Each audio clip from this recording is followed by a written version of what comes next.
Olá, olá! Tá começando mais um Receitas para Ser Feliz e hoje a gente está fazendo uma experiência diferente, fazendo a nossa entrevista pelo Zoom, que facilita muito porque abrange o mundo todo. A gente pode entrevistar quem a gente quiser no mundo todo. Estamos fazendo uma experiência hoje com a Mônica Lan, que vai aparecer aí no vídeo agora. Tudo bem, Tudo Mônica? jóia? Tudo bom? Saudações, é um prazer estar aqui com você.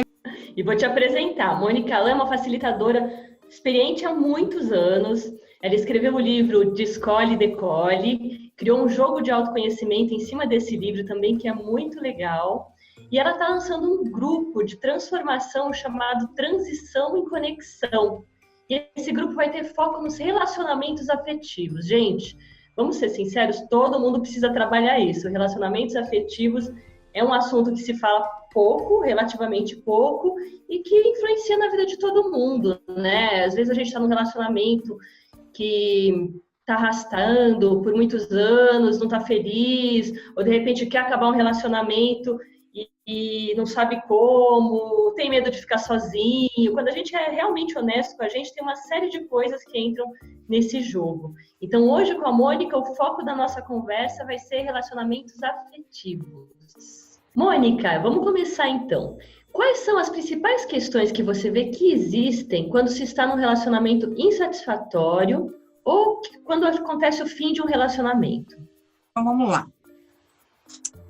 Existe mais de uma questão, e nas duas a gente vai encontrar o medo. Tanto o medo de encerrar um relacionamento que está insatisfatório, e ele tem mais de uma causa, quanto o medo de estar sem um relacionamento. Então, nas duas situações, o medo pode aparecer e pode aparecer com muita evidência. Na primeira situação de encerrar um relacionamento, eu percebo que o principal medo que atrapalha a vida das pessoas é ficar achando que se ela largar aquilo, ela vai para uma coisa ainda pior. Esse é terrível. Então, eu estou no ruim que eu já conheço. É melhor eu ficar por aqui do que abrir mão disso e ir para um ruim ainda pior que esse. Quando a pessoa faz isso com ela está abrindo mão de uma porção de outras possibilidades que podem levar ela para uma condição muito melhor do que aquela. Então, não quer dizer que a hora que a gente encerra um ciclo, a gente vá para uma coisa pior. Essa é uma possibilidade. Mas existem várias outras que podem te levar para uma condição até melhor do que aquela. Só que a mente tem essa armadilha ardilosa que mantém as pessoas presas aí. Esse medo, ele é alimentado por muita pressão que vem de fora. Pressão social, pressão cultural, pressão familiar, às vezes até dos amigos. Então, quando a pessoa entra nessa vibração do medo, ela vai ativando vários outros medos no entorno dela. E uma das coisas que a gente precisa aprender a fazer, no meu trabalho eu procuro ajudar as pessoas nesse sentido, é a gente perceber outras formas de lidar com o medo. Que a mais conhecida, você sabe qual é? Não? Posso contar? Pode contar. Interessa? Claro, opa! A forma mais conhecida que a gente tem de lidar com o medo é se submeter a ele. Então, a gente aprendeu a ver o medo como se ele fosse nosso protetor, nosso cuidador, nosso orientador, e aí a gente se põe abaixo dele. E é quando ele começa a dominar a vida da pessoa. Então, no trabalho que eu realizo, eu ensino as pessoas que tem outras possibilidades, essa não é a única, e outras bem mais saudáveis. Em relação a estar fora de um relacionamento, né, nesse intervalo entre um relacionamento e outro, um dos medos que mais pega é o da pessoa se sentir sozinha. E aí eu costumo dizer o seguinte, que existe uma diferença entre você estar sozinho e estar consigo, que é outra coisa que eu procuro desenvolver no meu trabalho. Como é que a pessoa aprende a estar com ela e a estar bem com ela, a criar amizade consigo, a criar um bom relacionamento consigo? Então, esses são caminhos que vão nos ajudar a não deixar que o medo lidere a nossa vida. E essa era a minha próxima pergunta mesmo. Quais são as principais questões que... Eu ia te perguntar quais são as principais questões que a gente tem que trabalhar, tanto para curar um relacionamento que não foi tão bom, como para atrair alguma coisa melhor para a vida da gente. Então, primeiro, a gente precisa aprender, e eu sinto que isso, culturalmente, aqui no Brasil, é muito forte. A gente tem uma grande dificuldade de deixar os ciclos terminarem. É muito mais fácil a gente ficar prorrogando ciclos, até os que não estão bons, do que deixar acabar. O famoso empurrar com a barriga, né? Deixa eu ver se o universo resolve para mim. Só que eu não faço a minha parte, como é que o universo vai fazer a dele, né? Então, a gente se apega aos ciclos e não quer deixar que termine. E ciclo é isso, ciclo é começo, meio e fim. E uma coisa muito bonita quando a gente olha para a natureza é perceber que existem vários ciclos acontecendo simultaneamente. Nosso próprio corpo biológico, ele está lidando com vários ciclos, alguns que têm segundos, alguns têm minutos, alguns têm horas, alguns têm anos de duração, e eles vão se intercalando, se interconectando, e tem os ciclos da natureza, tem os ciclos cósmicos, tem os ciclos das relações, então a gente está dentro de vários ciclos que se interpenetram. E se a gente aprender a olhar isso, deixar um ou outro acabar é até uma bênção, porque menos um, no meio de tantos. E aí abre a possibilidade para poder começar outras experiências. Então, se a gente olhar para relacionamento como experiências, e não como algo que tem que durar para sempre, a coisa muda de figura. Uma outra questão a ser cuidada, a pessoa. A gente está muito mais voltado a cuidar da aparência do que o externo vai ler e vai interpretar, do que de cuidar lá de dentro da gente. Nesse término, o que eu estou precisando dar para mim? Que necessidades eu tenho aqui dentro que eu posso atender e mereço atender? A maioria não sabe. Né? Você perguntar para a pessoa quais são as necessidades delas, a maioria não sabe dizer. E quando tenta dizer, vai trazer uma lista que no fundo, não é dela. Veio de terceiros. Sim. Então, é muito importante a gente aprender a olhar para isso. E você tem alguma dica prática que você pode dar para quem está em casa agora, do que a pessoa, por onde a pessoa pode começar? O que é a primeira coisa que talvez ela tenha que fazer? Vamos dizer que ela acabou um relacionamento, está perdida, e por onde ela começa?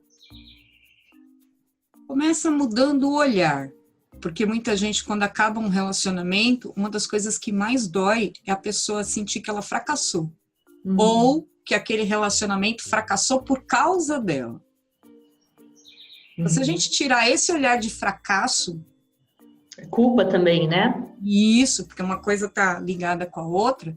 Então, qual seria o primeiro passo? Fazer uma limpeza. Não é a primeira coisa que a gente faz depois que reforma uma casa? A gente limpa. Faxina. Exatamente.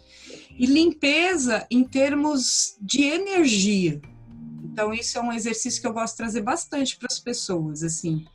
O que eu estou segurando dessa situação no meu campo energético, no meu campo emocional, que eu preciso deixar embora.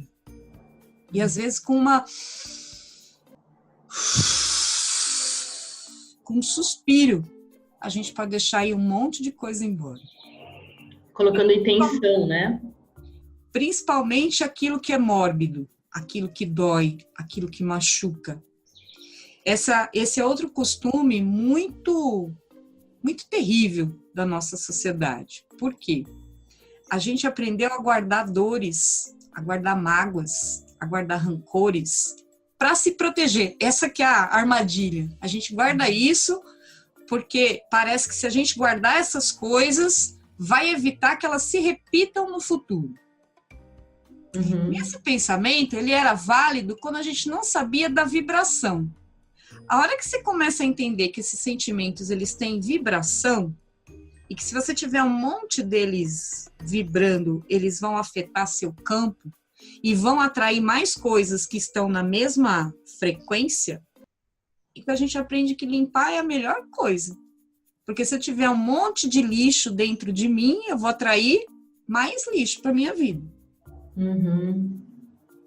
Isso já é uma dica bem interessante, né? Cuidado com o que você está atraindo e vibrando. E essa é uma das técnicas que você usa, né? Que eu sei, já tive um grupo contigo, né? Sei que você usa bastante essa técnica da questão da energia, de trabalhar as energias, mas conta pra gente, pro pessoal de casa um pouquinho, que outras técnicas e metodologias você usa nesse teu trabalho? Então, a gente usa também o processo de ressignificação, que é olhar para a situação, mas fazer outras leituras dela. Que nem eu falei, essa questão do fracasso. Não é só você dizer para você, eu não fracassei.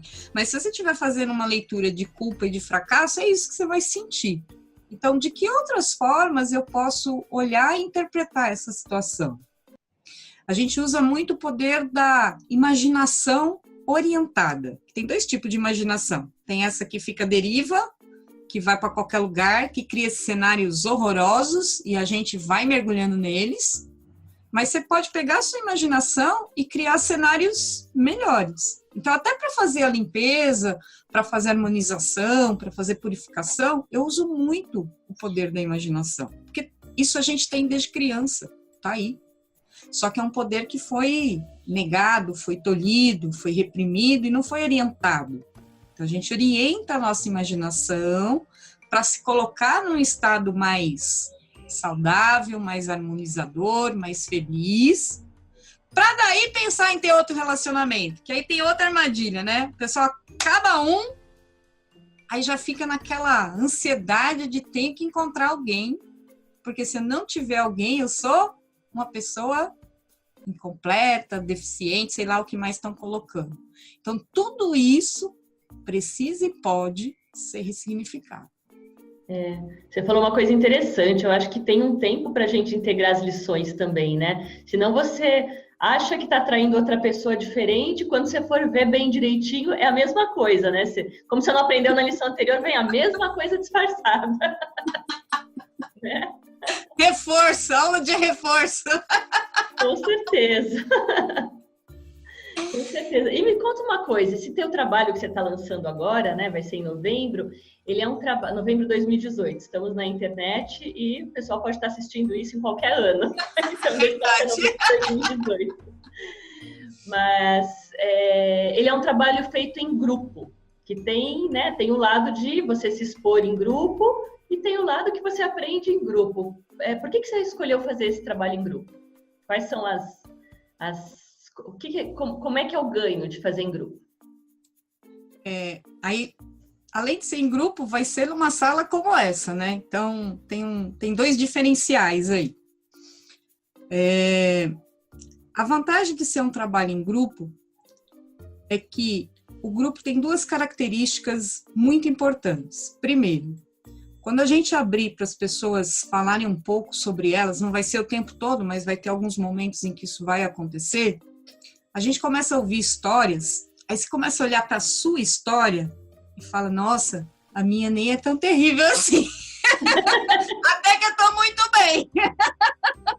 Uhum.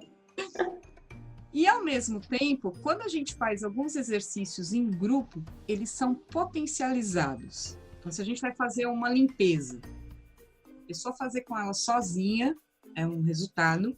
A pessoa fazer num grupo que está sendo orientado, que está sendo guiado para fazer aquilo, ela tem uma força muito maior.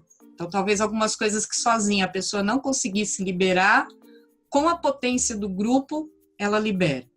Na hora que a gente vai fazer um movimento de atrair uma determinada vibração, um determinado sentimento, um determinado jeito de estar, se a gente faz isso em grupo, a gente atrai com muito mais intensidade. Só que para funcionar assim, primeiro a gente vai fazer todo um trabalho de dar uma harmonizada nesse grupo, porque se cada um também tiver numa vibração diferente, se a pessoa entra na sala para participar, mas fica com um monte de outras coisas olhando outras janelas, olhando outros aplicativos, outras coisas, então ela não está ali. Aí, em vez de ajudar o grupo, ela está atrapalhando. Então, a gente vai desenvolver muito essa questão do estar presente para que você se trabalhe e ajude a trabalhar o grupo. Sim, até para ter o melhor aproveitamento do grupo, né? Exatamente. Então, é um exercício. Legal. E esse trabalho agora sobre relacionamentos afetivos, ele é muito no campo emocional. E como é que ele pode reverberar? Ele pode reverberar em outras áreas da vida da pessoa também?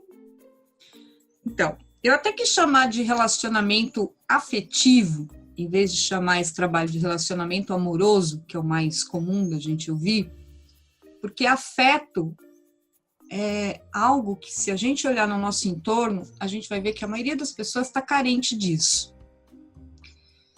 E estamos vivendo um movimento em que, em vez das pessoas expressarem o afeto delas, cada vez mais elas estão prendendo o afeto. A gente precisa aprender a liberar esse afeto. A palavra amor, a palavra romance, são palavras que estão bem distorcidas. Então, quando se fala em amor, cada um tem uma imagem diferente. Afeto tem suas distorções, mas acho que não é tanto. Afeto, a gente consegue entender como, por exemplo, você tem afeto por uma planta, você tem afeto por um animal, você tem afeto por uma criança, então ela ainda está menos distorcida, vamos dizer assim. E quando a gente trabalha a afetividade, que é o foco principal desse movimento, a gente vai estar trabalhando curas interiores. A gente vai levar a pessoa a ter a oportunidade de ficar mais em paz com ela, de trazer esse afeto para si também, porque não dá para você dar para os outros se você não tiver por si. E uma das coisas que eu percebo, Deise, é que com ótima intenção, as pessoas tentam se dar muito para os outros, fazem um esforço danado para agradar as outras pessoas, e às vezes nisso chega até a se abandonar. E é nesse autoabandono que o relacionamento faz assim. Então, quando você pergunta, isso afeta outras esferas da vida? Completamente. Porque uma coisa é sua vida quando você se trata bem afetivamente, outra coisa é sua vida quando você se abandona. Isso afeta finanças, isso afeta todos os tipos de relacionamento que a gente tem. Isso afeta até a nossa casa. Afeta a comida, quem cozinha, quem faz comida. É diferente uma comida que você põe afeto e uma comida que você faz quando você está péssimo. Já que a gente fala aqui de receitas, né? Um ingrediente essencial para qualquer receita é uma pitadinha de ternura, uma pitadinha de carinho na hora que a gente está cozinhando. Plantas respondem a isso, animais respondem a isso, objetos respondem a isso, a comida responde a isso, e pessoas, então, muito mais, porque a maioria está carente. E agora eu vou até aproveitar o momento para dar um depoimento, né, do trabalho que eu fiz contigo. É interessante que o nosso trabalho era outro foco do grupo que eu participei, era a questão de prosperidade financeira, e reverberou muito nos outros campos também, né, em outros campos da vida, emocionais, de relacionamento com família, amor, essas coisas. Justamente por isso, porque o foco do teu trabalho é o de dentro para fora, né, é o você... trabalhar em você, em melhorar a sua relação consigo mesmo, a sua autoestima, e isso reverbera em tudo, realmente. Eu tenho que te falar que é muito potente. Eu gosto muito, estou aproveitando o momento aqui para rasgar um pouquinho de seda, mas é verdadeiro. É verdadeiro. Porque eu descobri, assim, no meu percurso de autoconhecimento, que muitas vezes eu sou a minha pior inimiga. Ou a maioria das vezes eu mesma sou a minha pior inimiga. E não tem tantos trabalhos que eu conheço que tem esse foco em resgatar a autoestima, né? Que é bem o que você faz. Você trabalha para liberar coisas que não servem mais, mas trabalha muito para resgatar a autoestima e te empoderar. Porque a hora que você está empoderado, você melhora em tudo. Seja na prosperidade, finanças, trabalho ou no relacionamento afetivo, né? Então, é bem potente, assim. trabalho. Tudo isso faz parte da vida da gente, né? Então, querer mexer com uma coisa só, eu acho quase impossível. E você falando isso, eu fiquei lembrando aqui de vários cursos que eu frequentei, assim, de prosperidade, ou cursos ligados à melhoria de relacionamentos amorosos, e às vezes eu estava sentado em um e fazendo correlação com o outro. Eu falei, nossa, se a gente aplicar isso aqui na relação com o dinheiro, vai dar um baita resultado legal. Ah, se aplicar isso aqui na relação afetiva, vai dar... E os dois assuntos, que são dois assuntos que fazem as pessoas sofrerem muito, eles têm profunda correlação. É verdade. Porque essa questão da autoestima, por exemplo, ela está totalmente relacionada à forma como a gente se percebe, à forma como a gente se trata, à forma como a gente se valoriza. Sim. Uhum. E sem se valorizar, a gente não consegue ter um bom fluxo de prosperidade. Aprendi isso na prática. Eu digo que eu precisei ir lá, conhecer o fundo do poço, para poder aprender o quanto que se valorizar é essencial. Uhum. E em relacionamento, isso também é básico, porque se a pessoa não se valoriza, aí ela vai ficando uma pessoa sonsa, uma pessoa sem brilho, uma pessoa sem graça. E vai virar escrava do relacionamento, não vai ser uma coisa bacana, né? Boa para os dois lados, né? Exatamente. E esse é um outro ponto, né? Que até quando eu estava montando esse trabalho, eu fiquei pensando, quanta gente que trabalha fora e aí veste uma máscara para poder estar lá no trabalho e poder conviver lá. Aí, socialmente, tem outras máscaras para poder estar no social. E quando está em casa, que teoricamente, né, seria o lugar para a gente ficar o mais à vontade possível, hoje em dia eu estou vendo um monte de relacionamentos também cheio de máscaras. A pessoa sente que ela não pode mostrar quem ela é, o que ela sente. Então, para que ter uma outra pessoa junto? Quando você vai ter espaço para ser você, né? Exatamente. E é isso que eu quero mexer bastante nesses encontros, porque eu vejo as pessoas muito mais indo atrás de recursos de como que eu arranjo mais alguém, né? Quando eu saio de um relacionamento. Tem muita gente nessa busca louca. Parece uma caçada, uma coisa meio... Falei, eu não sirvo para isso. Eu olho para isso, eu fico até assustada. E eu falo, e cadê a pessoa cuidando dela? Quem vai cuidar dela? Quem vai ajudar ela a se reestruturar? Quem é que vai ajudar ela a se reorganizar internamente? Quando a gente sai de um relacionamento, tem um monte de coisa que precisa ser revista aí dentro. Quem está ajudando essa revisão? E foi aí que eu e a Karina, a gente percebeu, ó, tem aqui um lugar que a gente pode estar trazendo esse trabalho. E eu gostei muito desse nome, a Karina que trouxe esse nome, né, de transição em conexão. Porque estamos todos numa grande transição de consciência.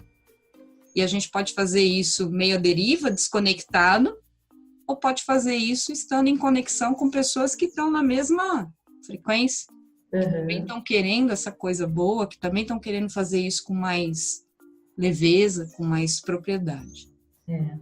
Sem dúvida. E essa transição, ela pede isso, né? Ela pede a honestidade consigo mesmo em primeiro lugar e deixar cair essas máscaras. Então, todo mundo está passando alguma forma de, nem que seja uma mudança de relacionamento, a pessoa deve estar passando, né? E mesmo quem não está pronto ainda para deixar cair todas as máscaras, porque na sociedade que a gente vive isso ainda é bem desafiador, que pelo menos saiba que está usando uma máscara naquele momento. Que tem gente que se acostumou tanto com a máscara que já nem sabe que é uma máscara, né? Já misturou com a identidade. Outra coisa que a gente faz é esse olhar para a sua identidade. Como é que ela está? E saber que tem lugares e pessoas que você não precisa da máscara. E que legal que eu posso ter isso. Isso são relações íntimas, verdadeiras. Relações legítimas, onde você pode abrir seu coração, onde você pode ser você, onde você pode conversar de coisas que são profundas. Eu sinto que a vida sem isso fica muito preto e branco, assim, fica muito sonsa, né? Fica comida sem tempero. É isso aí. Ô, Mônica, e você se colocou como uma facilitadora existencial, uma profissão nova. Como é que é essa profissão? Essa profissão é fruto de 30 anos tentando descobrir o que eu vim fazer nesse mundo. Tenho 50, né? Levei 30 aí nessa busca. E aí eu percebi que eu queria ajudar as pessoas a viverem com mais facilidade, no sentido de facilitar esse contato consigo. Hoje, quando eu olho para o ser humano, eu vejo o ser humano como um conjunto de forças, de inteligências, de poderes. A gente não tem um só de cada, a gente tem uma coleção.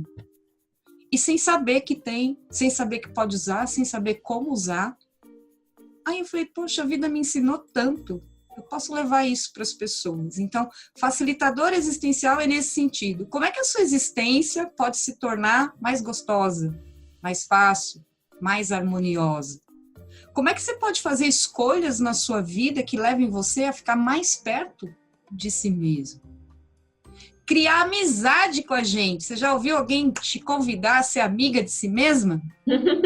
Esse é o convite que eu gosto de fazer para as pessoas. Como é que você pode se tornar a sua melhor amiga? Você falou aí, né? Você falou, teve momentos da minha vida que eu percebi que eu estava sendo a minha pior inimiga. E a gente pode fazer isso mesmo. Mas também pode fazer o inverso. E uma coisa, Deise, eu posso te contar. Minha vida mudou muito depois que eu comecei a aprender a fazer isso. Meu marido até fala que eu tinha um chicote uma época, né? Ele via esse chicote.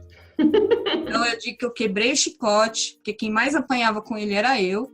Eu quebrei esse chicote e mudei o jeito de me considerar.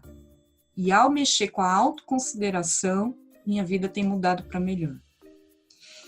E aí tem uma outra armadilha que as pessoas acham que fazer isso é ficar uma pessoa egoísta. Essa é outra coisa que a gente precisa quebrar, né? Preconceito. Cuidar bem de você não é egoísmo. Cuidar bem de você é sua maior responsabilidade, principal responsabilidade. Porque quando a gente está bem, a gente fica infernizando a vida dos outros. Não. Fica xingando, perturbando os outros. Não, você está bem, você quer mais é que todo mundo fique muito bem. É uma coisa da nossa natureza. Então eu fui descobrindo que cuidar bem da gente é um serviço para a humanidade, não é egoísmo. Sem dúvida, sem dúvida. Isso é bem compreendido errado, né?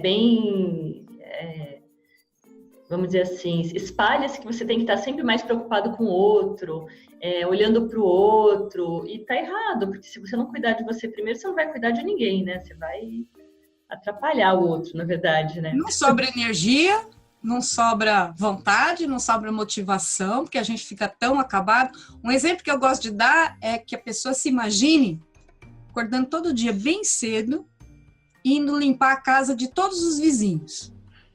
E ela sai, vai lá e limpa a casa dos vizinhos. Ela sai, vai lá e limpa a casa dos vizinhos. E um dia ela para e olha o estado da casa dela, que ninguém cuidou, ninguém limpou e está largado. A maioria das pessoas está vivendo assim. E fica essa coisa de um monte de gente dando palpite na vida da gente, que às vezes a gente nem pediu, né? Perturbando, querendo decidir pela gente, e as pessoas confusas, porque estão desconectadas de si. Sem dúvida. Então, essa ideia do descole e decole é justamente nesse sentido, né? Do que eu preciso me descolar? De que rótulos, de que ideias, de que preconceitos eu preciso me descolar para ficar leve e alçar voo? Já que você falou, pega o livro para mostrar pra gente, Mônica. Tá aí atrás. Tá do lado também. Tem do lado também. Tá aqui. É um livro que traz chaves, né? Por isso que tem um chavista aqui, para a pessoa poder surfar melhor nas ondas que a vida traz todo dia. Surfar melhor na vida, é muito bom. E a gente sempre tem uma perguntinha que a gente faz aqui no Receitas para Ser Feliz. Eu vou aproveitar e vou pedir para você responder com alguma coisa que tem aí no livro. Qual é a sua receita para ser feliz?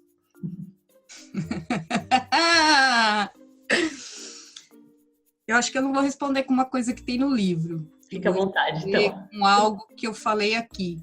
porque isso acho que ficou até mais claro depois que eu já tinha lançado o livro. Fazer amizade com você mesmo.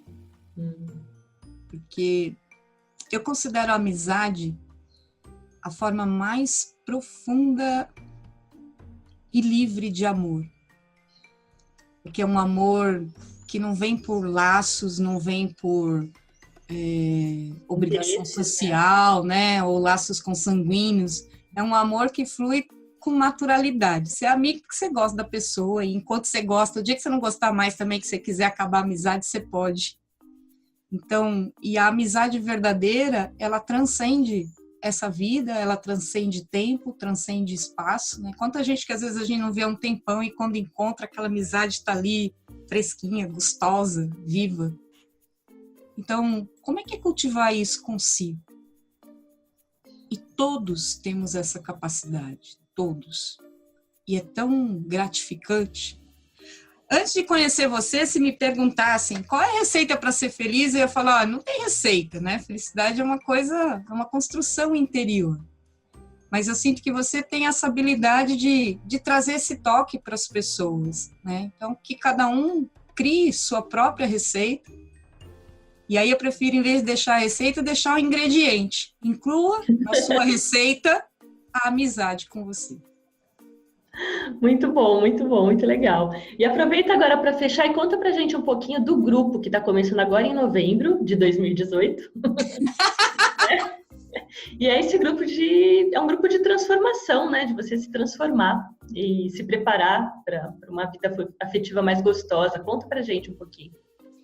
Então, esse grupo começa dia 7 de novembro de 2018.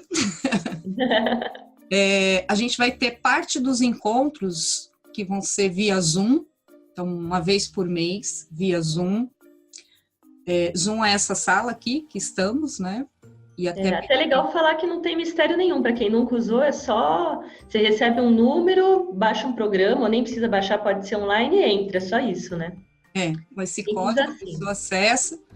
E por que a gente quis fazer isso? Porque eu moro em São Paulo, e aqui em São Paulo a gente tem uma oferta de cursos, de oportunidades, de possibilidades, que às vezes a gente nem dá conta de olhar, quanto mais de participar, né, de tudo que acontece. E tem vários outros lugares do Brasil que tá na escassez, assim, o pessoal não tem o tanto de acesso que a gente tem aqui. Então, fazendo pelo Zoom, as pessoas de qualquer lugar do Brasil ou do mundo que tem acesso à internet vão poder participar. E aí a gente, para finalizar, né, até por mexer com todas as questões afetivas, o último encontro, que vai ser em maio de 2019, a gente propôs um encontro presencial em São Paulo, então, de um dia inteiro de duração, até para compensar quem tiver que viajar, né, poder aproveitar bem o dia, para a gente fazer uma celebração, fazer um encerramento mais próximo, vamos dizer assim. Então, a gente teve esse tempo de construir convivência, de trabalhar conteúdos essenciais para a gente ficar bem. E no último dia, no último encontro, tem essa questão do presencial. E em paralelo aos encontros mensais, e a gente fez uma vez por mês para que as pessoas não digam, ai, não tenho tempo, eu não posso. Uma vez por mês, 1h30, 2 horas por mês, tenho certeza que se a sua afetividade vale a pena, você consegue participar. E no intervalo, né, entre um encontro e outro, a gente vai estar trazendo alguns conteúdos complementares para quem quiser se aprofundar, que vai ter um grupo no WhatsApp, onde as pessoas vão poder acessar isso, tirar dúvidas, trocar ideias. Então, nossa intenção aqui é usar esses recursos que estão bem acessíveis para as pessoas hoje em dia, a favor de um assunto primordial para o nosso bem viver. Então, para quem gosta de tecnologia, o Zoom acaba ficando mais fácil, e para quem não gosta tanto, o encontro presencial vai garantir que a gente feche isso tudo com chave de ouro. Então, estamos tentando agradar aí a todos os grupos. Muito bom. A intenção é que não seja um grupo muito grande, estou querendo pôr no máximo 20 pessoas, se chegar a isso, pode ser que fique até menos, e é para a gente poder fazer um trabalho realmente profundo. E um lado bom do Zoom é que, se a pessoa quiser, ela pode fechar a câmera dela, aí na hora de fazer o exercício, ela faz lá os gestos do jeito que ela quiser, não está se expondo, depois volta de novo para conversar. Os encontros não vão ser gravados, justamente para as pessoas poderem ficar bem à vontade. E quanto mais a gente conseguir fazer esse tipo de limpeza, esse tipo de harmonização, trazer esse tipo de bem-estar para a vida das pessoas, eu sinto que a gente está colaborando não só com quem estiver lá no grupo, mas com todo mundo que se relaciona com essas pessoas que vão estar lá. Porque todo mundo vai sendo afetado por isso, né? Então, é um presente que você dá para você e que reverbera para o mundo. É assim que eu vejo isso. Muito legal, muito legal. E a gente está deixando aqui no nosso GC o teu site para o pessoal poder acessar. Lá tem todos os detalhes, conta como é que vai ser a jornada, quando são os encontros, tudo direitinho. E muito grata pela entrevista. Eu que agradeço a oportunidade, o seu carinho, sua acolhida, e deixo aí o convite aberto, né, para quem quiser participar. E se alguém tiver dúvidas, né, quiser mais esclarecimentos, além do que está lá, tem um número de WhatsApp que a pessoa pode entrar em contato. Eu tenho muita vontade de esclarecer, porque toda vez que a gente lança algo novo, as pessoas não sabem aonde que enquadra isso, né? Então, fiquem à vontade para fazer perguntas, e se isso ressoou com você, some conosco, venha participar. Gratidão, Deise, muito gostoso. Eu que agradeço, Mônica, obrigada. E pessoal de casa, tem muita novidade vindo no Receitas para Ser Feliz. Fiquem ligados, não deixem de curtir as nossas páginas aí nas mídias sociais, nosso canal no YouTube, porque tem muita coisa boa para vir pela frente, hein? Obrigada e até a próxima.